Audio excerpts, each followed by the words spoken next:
Cada estructura social que buscamos construir en la Tierra es, en su esencia más desnuda y cruda, la proyección diseñada de un trauma primordial que reside en las profundidades de nuestro inconsciente colectivo. Cierra los ojos por un momento. Deja que el ruido del mundo se disuelva y se convierta en solo un eco lejano. Dejemos que el peso de las convenciones políticas, los eslóganes prefabricados y las ideologías ruidosas se deslicen como arena fina. Lo que queda, cuando cesa la agitación externa, es el mito, el único territorio verdadero que merecemos habitar, porque no es lo que hacemos, sino por qué lo hacemos, lo que revela el verdadero rostro del drama humano. Hoy no miraremos el mapa geopolítico, ni los cuadros económicos. Haremos algo mucho más peligroso. Profundizaremos en el territorio sagrado de la psique. Nuestro objetivo es descubrir el esqueleto arquetípico que sustenta la aspiración socialista, sin juzgar su éxito o fracaso externo, sino comprendiendo la necesidad interna que lo generó. Queremos comprender la lógica del alma que, a lo largo de los siglos,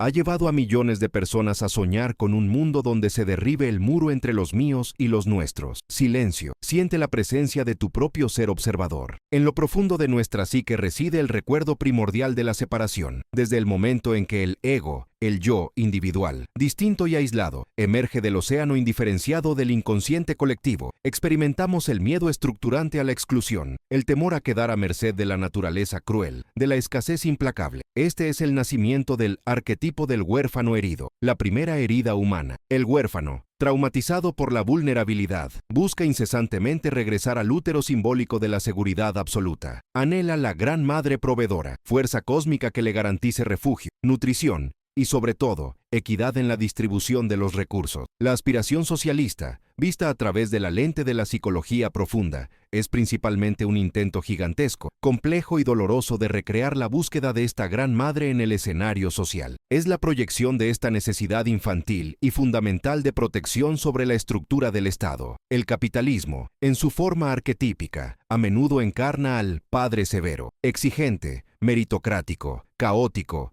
que recompensa la fuerza bruta y la diferenciación individual, el ego heroico, pero que ignora e incluso sacrifica a los débiles. El socialismo, por el contrario, aparece como la rebelión contra este padre severo, que promete la restauración del orden uterino de la madre, la seguridad total, la garantía de que nadie quedará en el frío de la exclusión. Es la búsqueda de un gran pacto de sangre colectivo, donde el destino del individuo esté inexorablemente ligado al destino de la comunidad. Si estas reflexiones despiertan algo en ti, una suave conciencia de la batalla que libramos a diario entre quienes somos y lo que el mundo exige que seamos, deja un me gusta y suscríbete. Aquí caminamos juntos por el territorio profundo de la psique, donde la política se revela solo como un reflejo del alma. Sigamos nuestro descenso. Este anhelo de lo colectivo nace de la sombra, no la sombra personal, nuestros defectos y defectos, sino la sombra colectiva de la inseguridad, el miedo universal a que la libertad individual, caos creativo, riesgo heroico, desmantele en última instancia el orden social y nos devuelva al estado de naturaleza, donde la vida es brutal y corta. Para neutralizar esta sombra, la psique colectiva desarrolla el arquetipo del guardián de la igualdad. Este guardián tiene una función clara y absoluta. Debe mitigar la diferenciación, debe suavizar las excesivas cimas del ego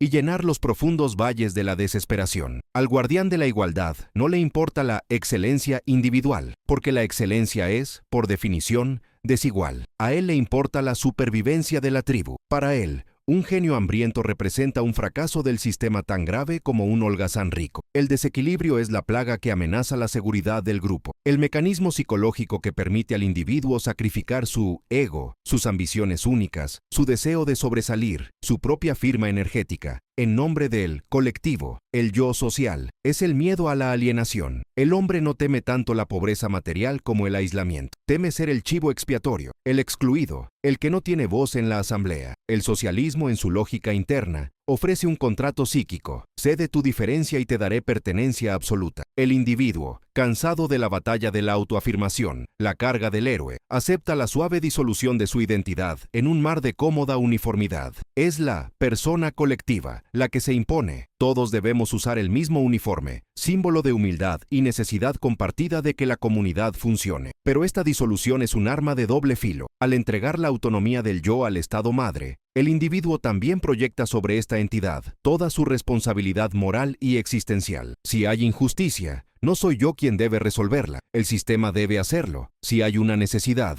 no soy yo quien debe brindarla. El colectivo debe brindarla. En este punto, el arquetipo del Salvador se fusiona con el Estado. El Estado deja de ser una mera estructura administrativa y se convierte en el arquetipo del Redentor, el único capaz de llevar a la humanidad de regreso al Edén de la igualdad. Este Salvador colectivo exige una fe inquebrantable. Cualquier crítica a su omnipotencia u omnipresencia no se considera un debate racional, sino un acto de traición a la seguridad de la tribu. El error de cálculo psicológico aquí es que la Gran Madre proveedora, cuando se proyecta al mundo material y se la inviste con poder político absoluto, rápidamente se transforma en la Madre devoradora. Exige el sacrificio no solo de los bienes materiales, sino del alma individual misma. Nutre el cuerpo, pero atrofia el espíritu. La paradoja central que comenzamos a desentrañar es la siguiente. La búsqueda de seguridad total, impulsada por el huérfano herido, conduce a la creación de un sistema que, inevitablemente, debe castrar al héroe interior. El héroe, por su naturaleza, busca el riesgo, la ascensión, la creación de valor individual que lo diferencie de las masas. Si el guardián de la igualdad tiene éxito en su misión arquetípica, habrá salvado al huérfano de la pobreza, pero habrá matado al héroe en la jaula de la igualdad. La lógica interna del socialismo, por tanto, es la lógica de negar la tragedia de la existencia individual. Es la negación de la inevitabilidad del sufrimiento, la escasez y la diferencia. Es el intento de sustituir la ley del destino por la ley del mutuo acuerdo, un deseo profundo y desesperado de liberarnos de la rueda del karma individual, atándonos a la seguridad ilusoria del karma colectivo. Y es precisamente aquí, en el punto de inflexión, donde el deseo de ser cuidado supera al deseo de ser libre, donde reside el gancho de toda nuestra investigación. ¿A quién servimos realmente cuando proyectamos nuestra necesidad de orden en el mundo? Hay una fuerza poderosa y silenciosa que gobierna el inconsciente. Nos dice que no podemos tener seguridad y libertad completas, y es este acuerdo psicológico el que da forma a todos nuestros sistemas. Pero ¿cuál es el precio psíquico de este intercambio? Hay una sombra oculta que nace del deseo mismo de igualdad,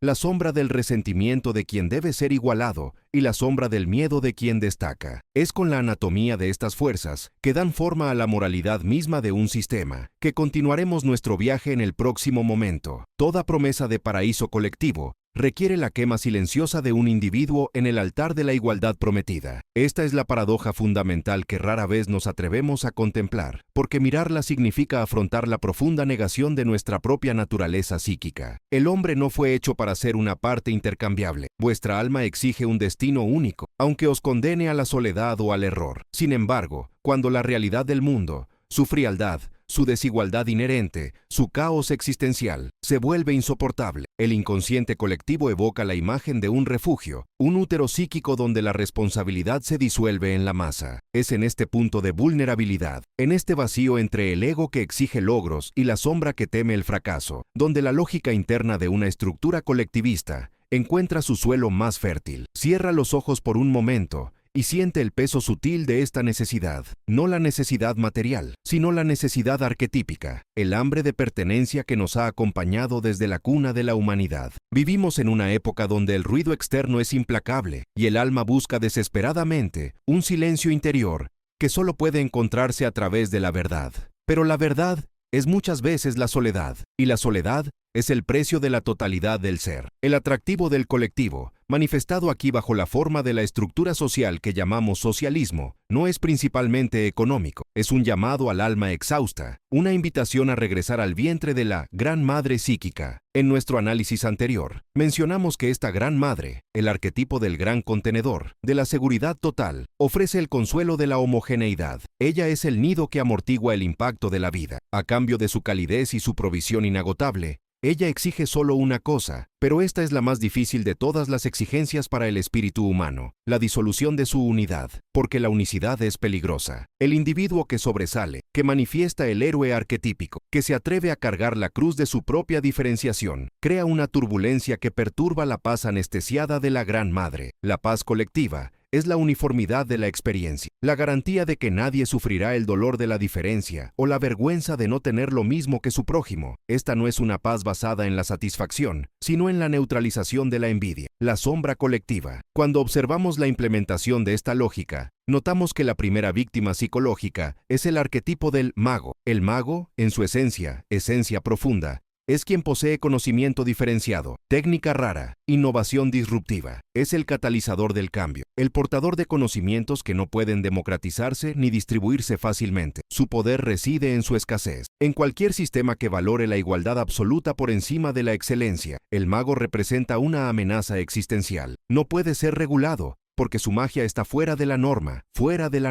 Para que la gran madre colectiva mantenga su control, debe domesticar al mago, desarmarlo de su conocimiento especial o, en el peor de los casos, demonizarlo como egoísmo excepcional. La promesa es clara: tu conocimiento debe pertenecer a todos, y si no puede distribuirse plenamente, entonces debe contenerse para que la diferencia de poder que genera no cree fisuras en la ilusión de igualdad. El mago es invitado, u obligado, a convertirse en el siervo burocrático, un guardián de la técnica, ya no su creador libre. Lo luminoso se convierte en regulación, inspiración, protocolo. La presión para conformarse, por lo tanto, actúa directamente sobre la persona individual. La persona, como sabemos, es la máscara que utilizamos para interactuar con el mundo social. En sociedades que fomentan la diferenciación, la persona puede ser compleja y multifacética, lo que permite que la riqueza del yo se exprese de diversas maneras. El artista, el hombre de negocios, el filósofo. Sin embargo, en la lógica interna del colectivo, la persona se simplifica drásticamente. Debe convertirse en la trabajadora estándar, la ciudadana modelo, alguien cuyo papel sea perfectamente comprensible y, fundamentalmente, perfectamente reemplazable. Si estas reflexiones despiertan algo en tu interior, si resuena en tu alma la tensión entre tu búsqueda de unicidad y el llamado a la seguridad, deja un me gusta y suscríbete. Aquí caminamos juntos por el territorio profundo de la psique, donde la política exterior es solo un reflejo de nuestro paisaje interior. La calibración psíquica necesaria para sustentar este modelo requiere que el individuo practique una autovigilancia constante, no contra enemigos externos, sino contra su propia esencia. Debemos preguntarnos: ¿cuánto de mi yo estoy dispuesto a sacrificar para obtener seguridad y evitar la carga de la elección individual? El sistema colectivista ofrece una respuesta tentadora: la anulación de esta carga. Al delegar la responsabilidad de la provisión y la dirección existencial a la estructura central, el individuo se libera de la ansiedad, pero pierde soberanía. Este es el pacto con la sombra colectiva. Recordemos que la sombra no es solo lo malo en nosotros, sino también lo no vivido o rechazado. La sombra colectiva de una sociedad igualitaria es la envidia y la aversión a la excelencia brutalmente reprimidas. El socialismo, en su lógica interna, institucionaliza la sombra en forma de nivelación. En lugar de obligar al individuo A a integrar su sombra y trabajar para alcanzar el nivel del individuo B, el sistema reduce el techo para que A y B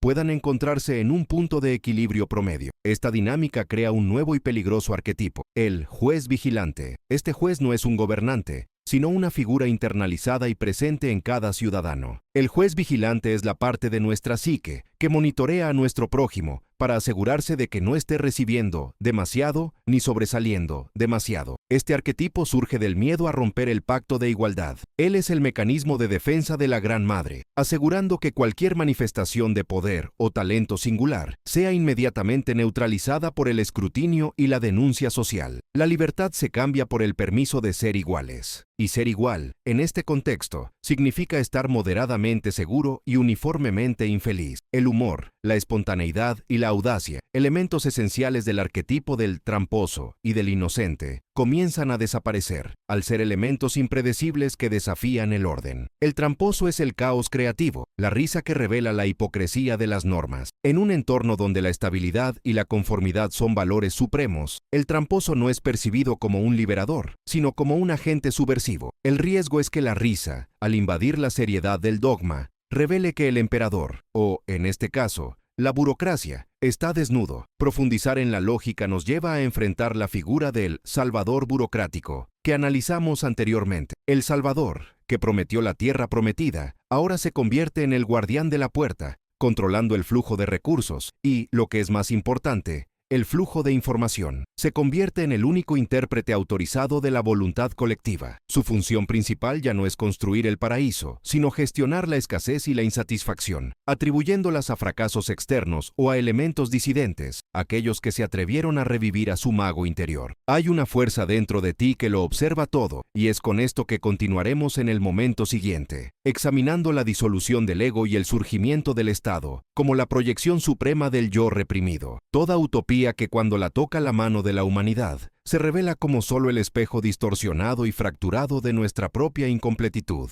Llegamos al umbral final de este viaje a través de la lógica interna de un ideal que promete el paraíso colectivo, pero que invariablemente tropieza en las arenas movedizas de la psique individual. No examinamos la política, sino más bien el terreno profundo donde los arquetipos libran su guerra silenciosa. Miramos el punto donde el Salvador, idealizado, que prometió la liberación de la miseria y la injusticia, se convierte en el guardián, que, sediento de orden absoluto, comienza a exigir el sacrificio más íntimo y terrible, el alma del individuo. Silencia el ruido exterior por un momento. Respira profundamente, permitiendo que la reflexión no sea sobre lo que debería ser en el mundo, sino sobre lo que es en ti. Si las partes anteriores de esta meditación nos revelaron el nacimiento de la sombra colectiva y la proyección del deseo arquetípico en la figura del Estado, ahora nos vemos obligados a presenciar la fase final de este ciclo, el inevitable colapso psicológico donde la totalidad del yo se niega a disolverse en la inmensidad impersonal del colectivo. El socialismo, en su más pura esencia, es la manifestación política de un deseo profundo y primordial, el anhelo de la disolución de la soledad del huérfano y la restauración del jardín del Edén perdido. Nos atrae con la promesa de que, en última instancia, la culpa, la desigualdad y la carga de la toma de decisiones individuales se redistribuirán y se transformarán en responsabilidad común. Es un canto de sirena para el ego exhausto, que busca descanso en la identificación con algo más grande y, teóricamente, más justo. Sin embargo, a medida que la ideología avanza de la teoría a la realidad práctica, surge la primera y más cruel exigencia, un tributo que el guardián debe recolectar para mantener la integridad de su visión, la renuncia a la singularidad. Para que la igualdad económica se materialice, la persona debe estandarizarse, y lo que es único, ambiguo e individual en el yo debe ser recortado. La psique del individuo está invitada a usar la máscara del ciudadano perfecto, un ser sin ambiciones excesivas, sin conflictos ideológicos internos y, fundamentalmente, sin un vínculo de propiedad con el fruto de su trabajo o sus pensamientos. Aquí es donde el conflicto arquetípico alcanza su clímax. El yo, en la psicología junguiana, es el centro de la totalidad, el impulso innato hacia la individuación. Llama a expresarse, a diferenciarse, a integrar sombra y luz de una manera única. El colectivo idealizado, a su vez, exige la supresión de esta diferenciación en favor de la homogeneidad. La máquina del Estado, operada por el arquetipo del guardián, que comienza como el padre protector y rápidamente se convierte en el tirano, necesita piezas intercambiables, no inventores independientes o poetas que cuestionen la estructura. La consecuencia psicológica es devastadora. El alma individual comienza a morir de hambre. La energía de la vida, la libido psíquica, que debería invertirse en la autorrealización y la creación de valor diferenciado, se desvía hacia el mantenimiento de la persona colectiva. El individuo ya no vive para prosperar, sino para servir a las estadísticas. Piensa en esta imagen. El ciudadano perfecto es una estatua fría, pulida por la necesidad de conformidad.